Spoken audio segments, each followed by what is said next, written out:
الحمد لله رب العالمين، والصلاة والسلام على صفوة رسله وخاتم النبيين سيدنا ونبينا وشفيعنا محمد وعلى آله وأصحابه الطيبين الطاهرين وعلى من تبعهم بإحسان إلى يوم الدين.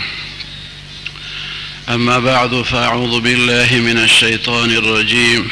بسم الله الرحمن الرحيم. يا أيها الذين آمنوا اجتنبوا كثيرا من الظن إن بعض الظن إثم ولا تجسسوا ولا يغتب بعضكم بعضا أيحب أحدكم أن يأكل لحم أخيه ميتا فكرهتموه واتقوا الله إن الله تواب رحيم. صدق الله العظيم وبلغنا رسوله النبي الكريم. إن الله وملائكته يصلون على النبي يا أيها الذين آمنوا صلوا عليه وسلموا تسليما. اللهم صل على سيدنا ومولانا محمد وعلى آل سيدنا ومولانا محمد وبارك وسلم وصل عليه. اللهم صل على سيدنا محمد وآله وصحبه وسلم. اللهم صل على سيدنا محمد وآله وعترته بعدد كل معلوم لك. اللهم صل على محمد وعلى آل محمد كما صليت على إبراهيم وعلى آل إبراهيم إنك حميد مجيد.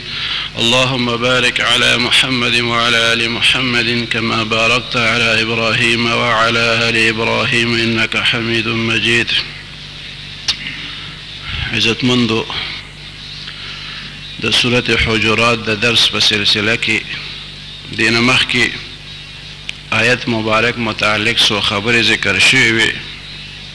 دغه آیت مبارک چې کوم تلاوت شو، رب العالمین پکې مسلمانانو ته خطاب کوي او قرآن مجید کې د خطاب ډېر قسمونه دي، مختلفو طرزونو سره خطاب د الله تعالی په کلام کې موجود دی. دیتا خطاب د مدح ویل کیږي، خطاب المدح. یو خطاب الزمی لکه یا ایها الذین کفروا، یو خطاب د جنس یا ایها الناس، یو خطاب د نوع وی یا بنی آدم، یو خطاب د کرامتی یا ایها النبی. نو دا د مدح خطاب دی. الله تعالی د مؤمنانو مدح کوي وتفرمای یا ایها الذین آمنوا، ای هغه خلکو چې ایمان راوړی دی. مخکنی آیت مبارک کې دا ذکر شو چې بیس الاسم الفسوق بعد الایمان، ډیر ناکاره نوم دی دا د فسق پس د ایمان نه.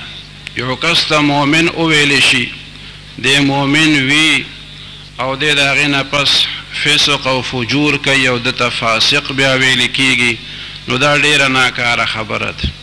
یو عام انسانی مسلمان نی، ایمان نی راوړی، هغه که څه غلط کارونه کوي نو خلک وایي یاره دی د سره مسلمان نه دی، د ایمان نه دی راوړی، دی خو په کفارو کې دی، ده نه به مونږ څه ګیله وکړو. خو چې کم کس ته مؤمن وویلی شو او دو وی چې زه مسلمان یم، ایمان مې راوړی دی او په مؤمنانو کې په مسلمانانو کې شماریږي، اوس په ده باندې چې ټاپه د فسق لګي، فاسق او فاجر ورته ویل کېږي، نو دا ډیره بده خبره ده او د بدنامۍ خبره ده. بیس الاسم الفسوق بعد الایمان.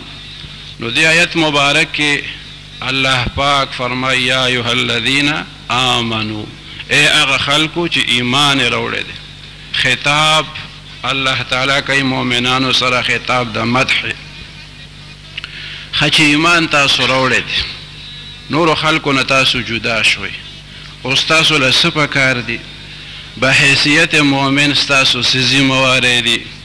نو په دې صورت مبارک کې مخکې آداب د معاشرت او د ښه مؤمن ذمهواری هغه ذکر شوي دي. په هغه سلسله کې دغه حکم هم الله تعالی را لېږلی دی چې ای د ایمان خاوندانو اجتنبوا کثیرا من الظن، د ایمان خاوندانو تاسو ځان ساتئ د ډیرو ګمانونو نه، د ګمانونو نه ځان ساتئ. ان بعض الظن اثم، یقینا بعضې ګمان هغه ګناه وي، بعضې ګمان چې نو هغه ګناه وي. معلومه شو چې هر ګمان چې دی نو دا ګناه نه ده، بدګماني چې ده نو دا ګناه ده. او ځینې ګمان چې ظن هغه خو بیا ښه وي، لکه ظن المؤمنین خیره، تاسو په مؤمنانو باندې ښه ګمان کوئ، نو ښه ګمان کول دا خو د ثواب کار دی. یا په الله تعالی باندې ښه ګمان کول واجب دی. لا يموتن احدكم الا وهو يحسن الظن بالله عز وجل. تاسو کې چې یو کس ته مرګ راځي، وایي د هغې نه مخکې پکار دی چې د ده د په الله تعالی باندې ښه ګماني، حسن ظن. او الله جل جلاله فرمایي انا عند ظن عبدي بي، زه بنده سره د خپل بنده سره د هغه د ګمان مطابق معامله کوم، چې د ده را باندې څنګه یقیني هغسې معامله ورسره کوم. د ده خوښه ده چې ما باندې څنګه ګمان کوي. نو ښه ګمان کول په الله تعالی باندې دا واجب دی. مؤمنانو باندې ښه ګمان کول دا پکار دی. بعضې ګمانونه داسې چې هغه ښه نه دي. ان بعض الظن اثم، بعضې ګمان چې نو هغه ګناه وي، پکار دی چې د هغې نه بنده ځان وساتي. او ترتیب الله جل جلاله دومره خشته ذکر کړی دی چې ظن ذکر کو، بیا ورپسې فرمایلي ولا تجسسو، بیا ورپسې فرمایلي ولا یغتب بعضکم بعضا. درې کارونه داسې دي چې د هغې نه مونږ الله تعالی منع کړي یو په دغه آیت شریف کې. یو د بدګمانۍ نه یې منع کړي یو، او د تجسس نه چې بل پسې سړی ډون لګوي او د هغه عیب لټوي او د هغه عیبونو پسې شوي وي، تجسس او جاسوسي، هغې نه مونږ الله تعالی منع کړي یو. او د غیبت نه منع کړي یو په دغه آیت مبارک. ځکه چې اول د انسان په چا باندې بدګماني پیدا شي، نو د بدګمانۍ نه پس دی دا کوشش کوي چې په ده کې زه څه عیب معلوم کم، او چې بیا عیب ورته ښکاره شي نو بیا ورپسې په شیشام لګیای، غیبت هم کوي. نو ډېر خشته ترتیب سره الله تعالی دا درې واړه ذکر کړي چې د ګمان نم بدګمانۍ نم ځان وساتئ، چې بدګماني مو په چا نه راځي نو هغه پسې به بې ځایه تاسو لټون هم نه کوئ، تجسس به هم نه کوئ، او چې د چا عیب درته ښکاره نه نو بیا به غیبت هم سړی نه کوي. او چې ځوان کوي، ګمان کوي، بدګماني کوي، نو دی بیا بل پسې لټون هم کوي چې د ده څه عیب راته ښکاره شي چې بیا هغه هم زه بیانوم، او بیا ورپسې غیبت هم کوي. نو دا یو بدګماني د ډېرو ګناهونو سبب وګرځي. او دا بدګمانه کس دی په خپله بدګمانۍ کې چې دی نو وروستو مختورن او ملامت. ځکه یو بې ګناه کس باندې بدګماني کول دا یو ډېر لوی جرم دی، او دا جرم تر څو به دی پټو ساتي. نو چې د بل پرده اخلي، الله جل جلاله نه پکار دی چې دی یره وکړي، او چې په بل پرده اچوي الله تعالی په ده باندې پرده اچي. من ستر مؤمنا ستره الله یوم القیامه. چا چې په مؤمن باندې من ستر مسلما هم راغلی، چې په مسلمان باندې پرده واچوله الله تعالی د قیامت په ورځ په ده باندې پرده اچوي. نو تاسو د دې بدګمانۍ نه ځان ساتئ. او دا بدګمانه کس بالآخر مختورني. د محمود غزنوي خدامو کې د هغه په خادمانو کې ایاز ډېر مخلص خادم و، او د ده ورسره ډېره مینه و، ډېر خیال به یې ساتلو.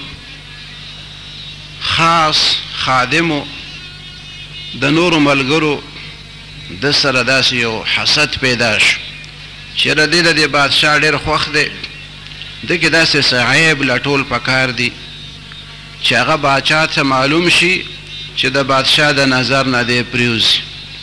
ورپسې لګېدلی او د ده به دا عادت و چې ماسخوتن به خدمت ختم شو، کار نه به دی فارغ شو، نو د خپل وده کېدو په ځای کې یو الماری ساتلی و. هغې له به یې تاله والې وه چابي به یې چاته نه ورکوله. نو هر ماسخوتن به هغه المارۍ ته ودرېدو او څوک به یې هغه کمرې ته هم نه پرېښود، هغې ته به لاړو لږ ساعت، بیا به یې دروازه بنده که او بیا به لاړو اوده به شو. دې ملګرو دا خیال وکړو چې یاره دې المارۍ کې څه چل دی. معلومیږي دا چې دې ټوله ورځ د بادشاه نه غلا وکړي، قیمتي څیزونه ځان سره پټ کړي او بیا په دغه المارۍ کې سنبالئ، هره ورځ د ده دغه معمولي. نو په نور څه کې خو دې ګیر نه شو، خو دغه المارۍ باندې به دې مونږ ګیرو. او راله او بادشاه ته وایي چې ایاز باندې خو تاسو ډېر اعتماد کوئ، خو هغه خو ستاسو نه ډېره غلا کوي او د دې دپاره یو خاص المارۍ ساتلې او تالی ورته والي او هېڅ چا ته د هغې چابي نه ورکوي. مقصد یې دا دی چې په دې شکل به مونږ د بادشاه د نظر نه ایاز وغورځو. بدګماني به کوله او د هغې دپاره بیا تجسس کولو، لټونې کولو چې څه کار پکې پیدا کړو چې هغې باندې دې بدنام شي. نو بیا دغه بهانه ورته جوړه کړه. بادشاه دې راوغوښت، ایاز کېناستو، خادمان هم ناستي، ورته وایي چې ستا د هغه المارۍ چابي کوم ځای ده؟ وایي چې جي ما سره ده. وایي چې راکه چابي. چابي ترې واغېسته. هغه نورو کسانو ته وایي ورشئ تاسو هغه المارۍ کولاو کړئ، ځکه چې که دې اوس مونږ خپله لیږونو کیدای شي قیمتي سامان پکې ډړې لکي. نورو خلکو ته وایي ورشئ تاسو د ایاز المارۍ کولاو کړئ. ای چې لاړه هغه المارۍ کولاو کړه، ویې کته په هغې کې زړې شلېدلې سپلۍ پرتې وي او یو زړه جوړه پکې ده چې ډېرې ټوکړې پکې لګېدلې دي، شلېدلې، نور پکې هېڅ هم نو. هغه خلکو وی چې صیب هلته کې خو یو جوړه سپلۍ دي شلېدلې او یو پکې زړه جوړه ده او هغې کې هم ډېرې ټوکړې لګېدلې. ایاز ناست دی، درته وایي هلکه دا څه چل دی؟ هغه چې کومو خلکو اعتراض کړی و هغه هم موجود دی. ایاز ته وایي چې دا څه کمالو په دې المارۍ کې او دې زړې جوړې ته او دې زړو سپلو ته تا دا تاله ولې والد او هر ماسخوتن ته دې ته ورځې او ورته ودرېږې، شیبه ورته ولاړې او بل څوک ورته نه پرېږدې. د خلکو خو دا خیال دی جوړېدی کې د ډېر قیمتي سامان جمع کړی دی، د بادشاه نه اغلاګانې کړي دي، سمال او دولت به ورسره وي. د خلکو خو دا خیال دی په تا باندې، تا پکې دا زړې سپلۍ ایښې دي. ایاز ورته ووایي چې ما دا سپلۍ د دې دپاره دغه ځای کې سنبالې کړي دي چې زه کله په اول ځل ستا دربار ته رالم نو زما دغه سپلۍ په خپو وې او دغه جوړه ما اچولې وه. د هغې نه پس ستا په دربار کې ما ته پیزارونه میلو شو، ما ته ښې ښې جامې میلو شي، ما ته عزت میلو شو، ما ته تا په دربار کې د خدمت موقع راکه. زه ستا شکر ګزار یم، د رب العالمین شکر ادا کوم او د دې سپلو نظارې ته او د دغې شلېدلې جوړې تماشې ته هر ماسخوتن د دې دپاره ورځم چې ما نه خپل حیثیت ایر نشي، چې ما کې چېرته تکبر را نشي، چې زه چېرته دا ونه وایم چې زه خو د بادشاه خاص خادم یم او زه د نورو خلکو نه غوره یم، چې ته لویي راکې را نشي. نو زه هر ماسخوتن د خپلو زړو سپلو ته ګورم او دغه زړې جوړې ته ګورم چې هغه خپل حیثیت دا راته یادي چې ایازه ته خو همغه ایاز چې دغه د سپلۍ وي او دغه د جامې وي.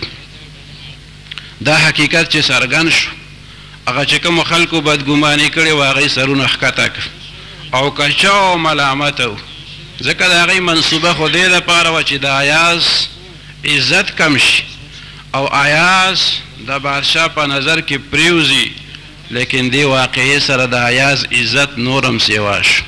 الله تعالی په هغه باندې کومې مهربانۍ کړې وې د هغې خلکو ته هم اندازه ولګېد چې ایاز هغه غلاګانې نه دي کړې، هغه خو د خپل حیثیت د یاد ساتلو دپاره دغه عمل کول.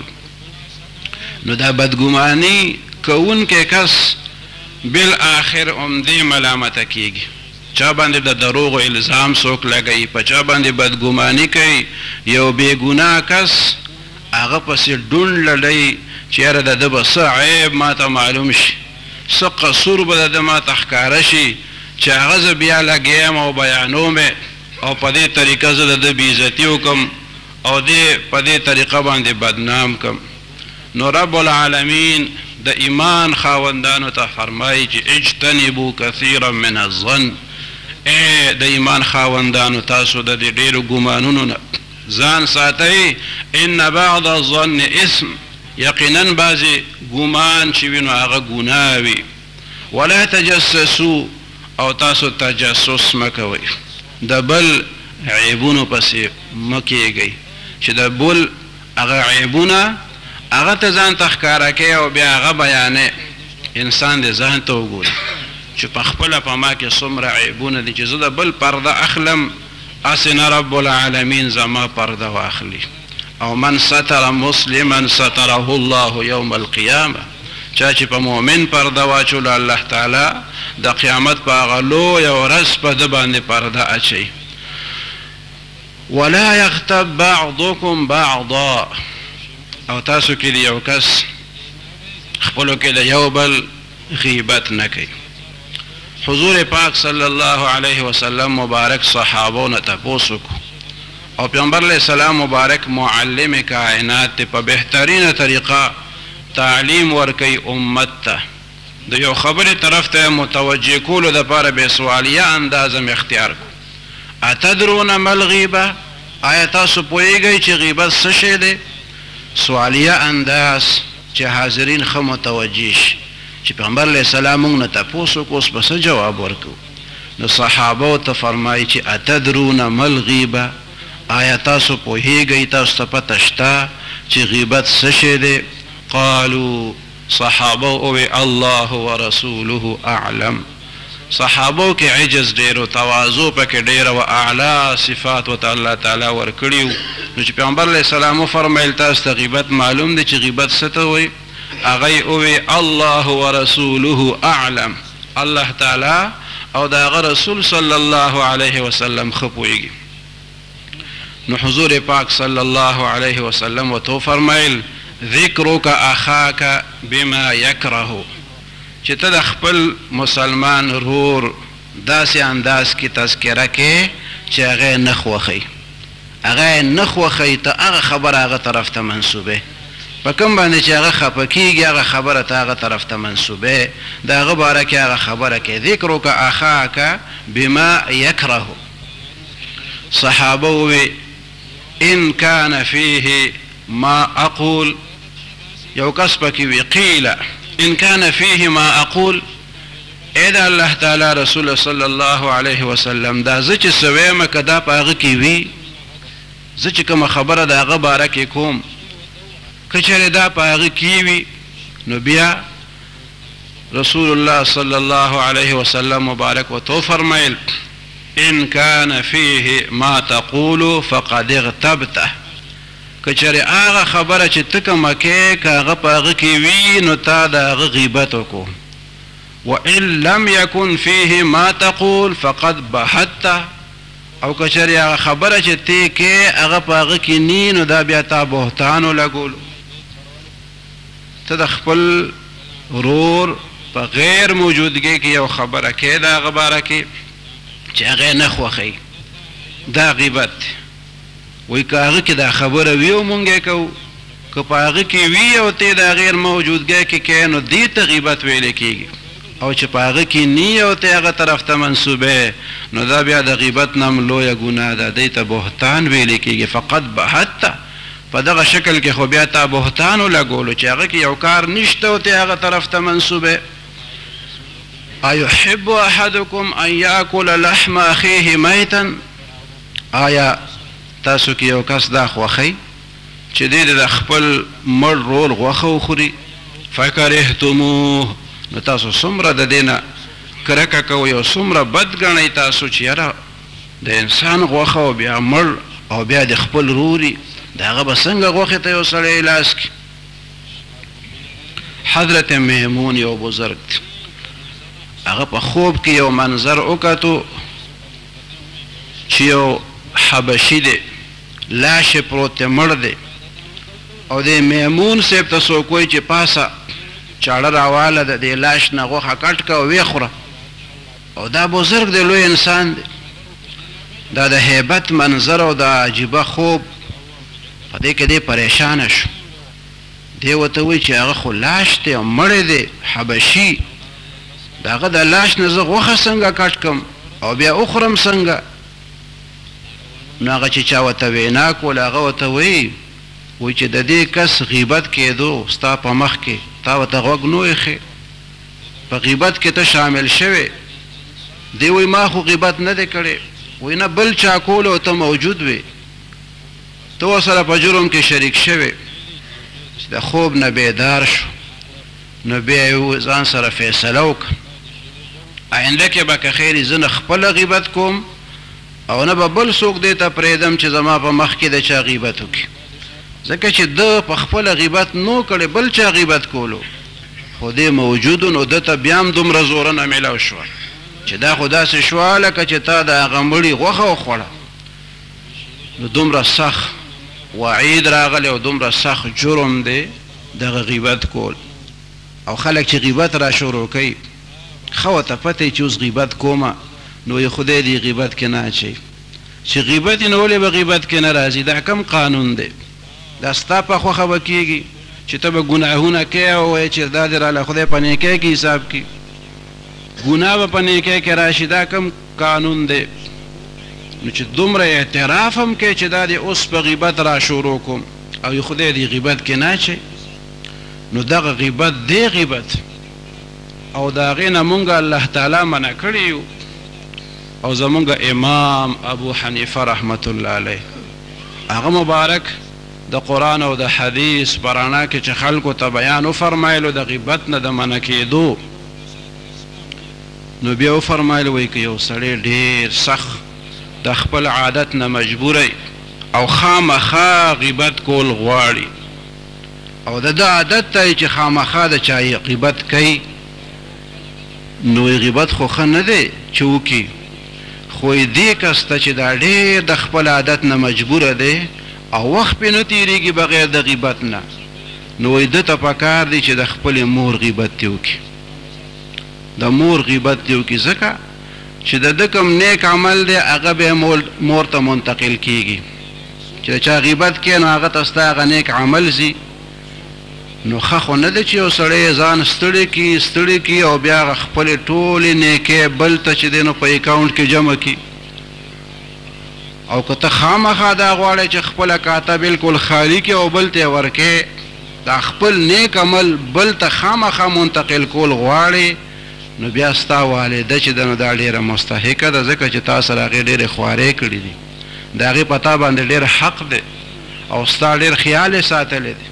نو ښه دا ده چې دا خپل ثوابونه ته بیا ځان سره ساتل نه غواړي او بل چا ته یې ورکې، نو بیا خپلې مور ته چې ده نو دا ثوابونه ور منتقل که. بیا دې د خپلې مور غیبت وکړه نو ستا هغه نیک عمل به دې مور ته لاړ شي.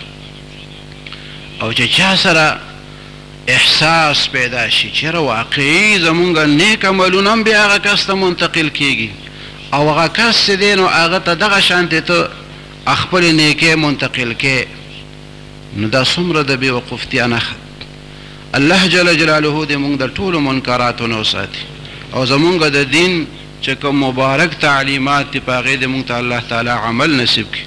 وآخر دعوانا ان الحمد لله رب العالمين. الحمد لله رب العالمين، والصلاة والسلام على أشرف الأنبياء والمرسلين وعلى آله وأصحابه أجمعين. اللهم أنت إلهنا ومعبودنا فلا تكلنا إلى أنفسنا طرفة عين، وأصلح لنا شأننا كله، لا إله إلا أنت. اللهم إنا نسألك موجبات رحمتك وعزائم مغفرتك والغنيمة من كل بر والسلامة من كل إثم. لا تدع لنا ذنبا إلا غفرته، ولا هما إلا فرجته، ولا مريضا إلا شفيته، ولا ولدا إلا أصلحته وعلمته، ولا مجاهدا إلا نصرته، ولا عدوا إلا أهلكته وخذلته، ولا حاجة من حوائج الدنيا والآخرة هي لك رضا ولنا فيها صلاح إلا قضيتها ويسرتها يا أرحم الراحمين. رب اجعلني مقيم الصلاة ومن ذريتي ربنا وتقبل دعاء. ربنا اغفر لي ولوالدي وللمؤمنين يوم يقوم الحساب. ربنا لا تؤاخذنا إن نسينا أو أخطأنا. ربنا ولا تحمل علينا إصرا كما حملته على الذين من قبلنا. ربنا ولا تحملنا ما لا طاقة لنا به واعف عنا واغفر لنا وارحمنا أنت مولانا فانصرنا على القوم الكافرين. وصلى الله تعالى على خير خلقه سيدنا ونبينا وشفيعنا محمد وعلى آله وأصحابه أجمعين برحمتك يا أرحم.